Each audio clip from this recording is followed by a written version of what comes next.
My name is Khaled Barakeh. I'm an artist originally from Syria. I was born in Syria. I moved out in 2010. I came to Europe in 2008 to continue my study, and I ended up in Germany. And since then, I live in Berlin. In 2015, I moved to Berlin, established my studio. I founded a cultural organization called Co-Culture. It exists to support artists in exile. Um, I called my practice of necessity because I just found that I'm all the time responding to necessity that surrounded me since I was in Syria until I came here. There was this constant situation developing, personal and collective. So I felt the need or the urgency to reflect to that.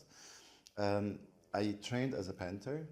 When I moved here, when I moved to Europe, I started doing conceptual art, and I kind of liked it more because I feel it gives me more variety of expression and engagement and learning as well. And then I figure out that my main focus is the process, is the creative processes, not the format, not the form, not the material. And actually I use art as a way of engaging and self-education and learning. And every time I go to a new place, for example, I learn about the place, I communicate through the artwork to the world, and then I kind of get engaged with the surrounding through the artwork. The project in the MAC, it's called The Shake. It's a project that started some time ago with my first visit to Northern Ireland. I came here in a research trip just to understand the place, because at the beginning I wasn't sure if I want to do a work about a conflict that is not mine.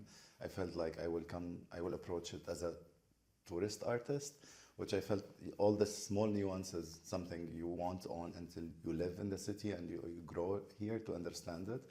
But then later I felt this is actually my strength. This is the privilege I have because I have the emotional disconnection from the space, the historical disconnection, the geographic disconnection, which give me another perspective toward what's happening today. That led me to notice in Derry-Londonderry, I noticed a public monument called Hands Across the Divide, erected in 1992 by Maurice Harron. And he created this to point out to the two communities coming together and, you know, approaching each other, because it's two guys confronting each other, casted in bronze, about shaking hands, but not really reaching each other.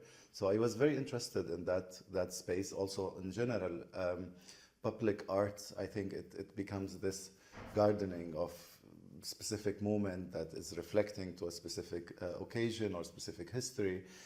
But then I was questioning this kind of continuation of its existence, right? Because the society developed and the sculpture is still steady there.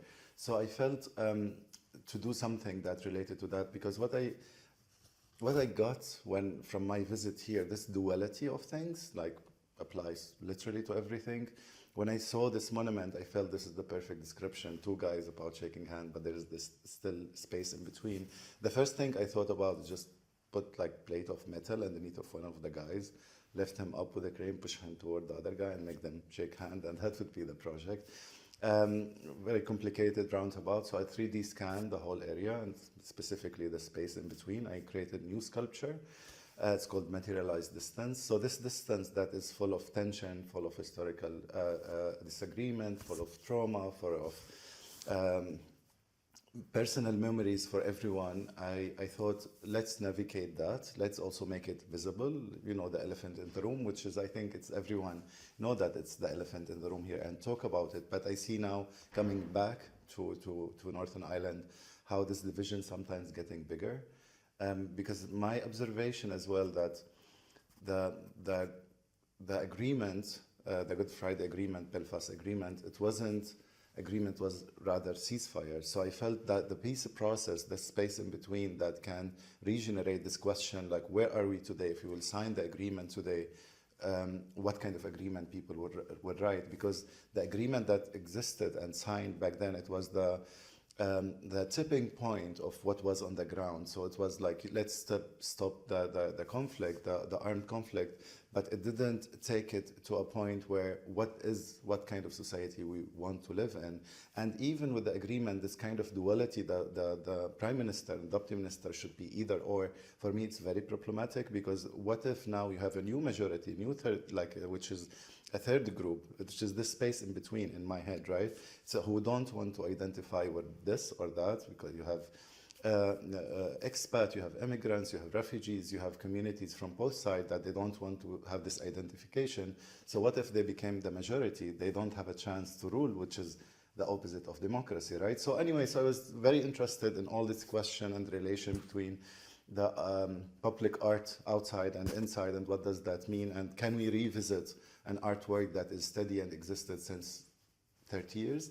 So this space in between the two hands of Maurice Harron sculpture, Hands Across the Divide, that was fixed in history, I feel, and the material, I was thinking of visualizing it. So the process was 3D scanning the whole sculpture from different angles.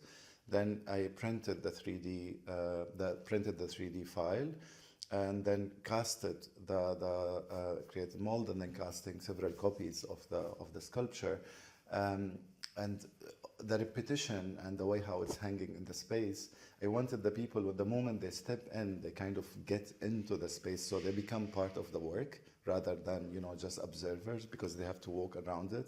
And also because it's very delicate kind of how it's hanged, so they can't really like bump into it. But also it's how you navigate the space here in the city, right? The space in between.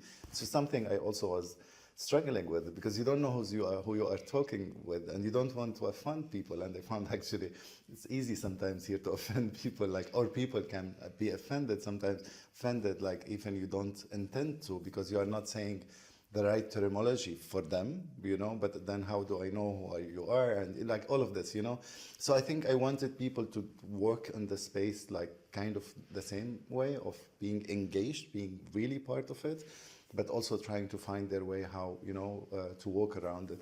There's something also about this repetition, right? You will ask yourself why it's one element that is repetitive, which reflects for me is what is repetitive in the community and the space in between.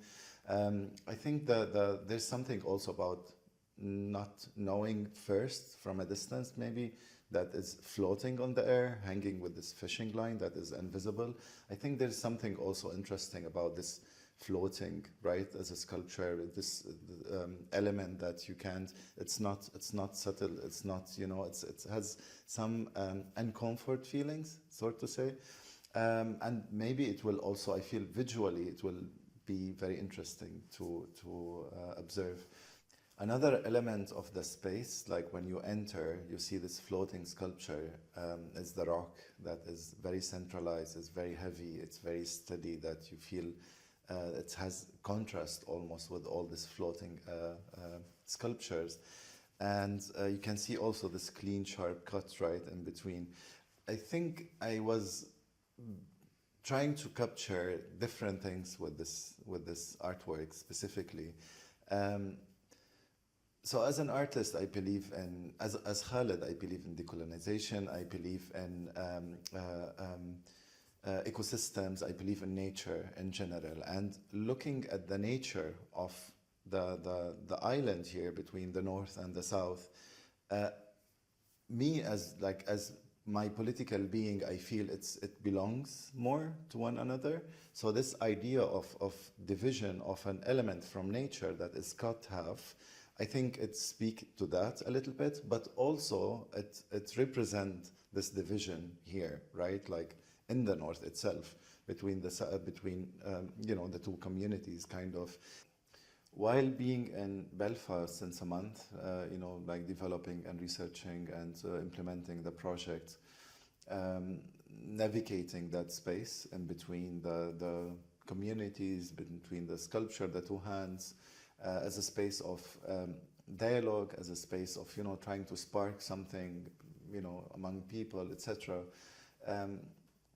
There was a hard moment where the far right rise against Muslim community that is based on misinformation, and this kind of also missing elements of the discussion that is very, very much needed. I felt it was a little bit, it affected a little bit the process in my head, because I was thinking, how can we bring communities together? And then I felt part, of course, like very, very little part of this community that I'm thinking of all of a sudden rejecting who I am, not maybe personally, right, but as a person of color. So there was this kind of conflict on, kind of thinking of that space further, that is not about this, as I mentioned from the very beginning, it's not about only this duality of, this and that, but it's also about this missing conversation, even in the public sphere, right, where things are, people sometimes taking very clear position very easily, without having the knowledge about it, for example, the knowledge or the right information about what has happened. So yeah, that kind of creates also an interesting layer that a little bit blurred for a second or for a few moments my thinking about the project and how to approach it. But then I felt because of that, it's more important than ever. Every minute is more important than ever to have a dialogue and to have a conversation. There's no stopping point of that. I think it's something we can't move forward without having these very open and honest conversations. So after you pass the sculptures, after you read the text maybe about the exhibition, you continue to the small room where you see 3 windows and 3 printed photographs. It's a photograph of trees I took in Malaysia.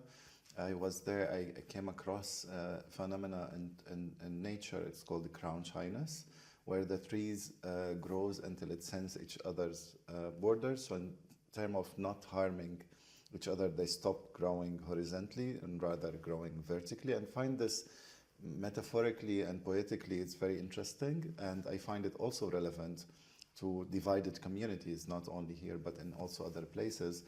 The difference is what's happening in nature. Like here, for example, Belfast is divided into this kind of, cantons of this or that, or sometimes mixed.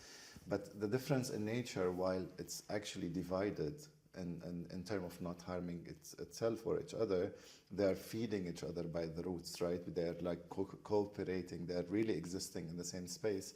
And this kind of also, I think it communicates very well to the rock, it communicates very well to the sculpture. I think it kind of create this kind of small nuances where you bring the nature elements in, because I think we don't need to reinvent anything. We really just need to learn from nature, and this is why I find it also important to bring something as such.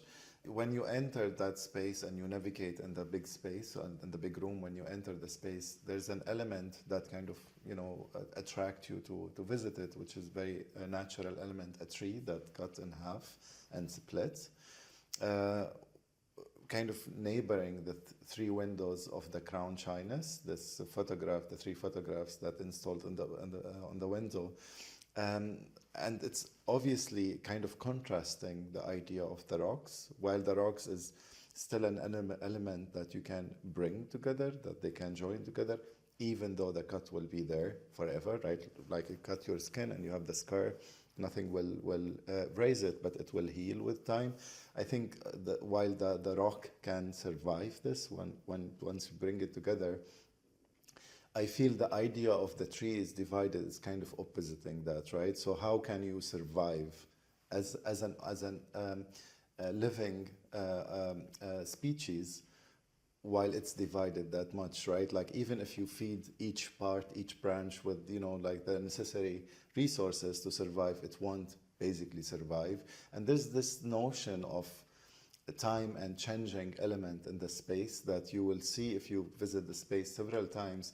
You see the process of a dying tree, So I think there's some nice connection but contrast between the rock, that space in between, the space in between the trees, the crown shyness, and the dying tree that I think speak to one another, hopefully sparking people's imagination, thinking, to invite them with us to think of that space.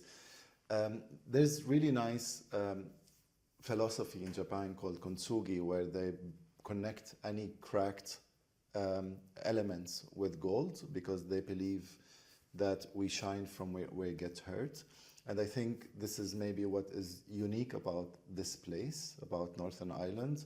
This is what I'm trying to capture with all this idea of of all the elements of the exhibition of dividing and bringing together kind of this, constant contrasting of the process, that I find one day maybe it can be filled with gold, to be an opportunity to first create a unique us, but also maybe creating something that can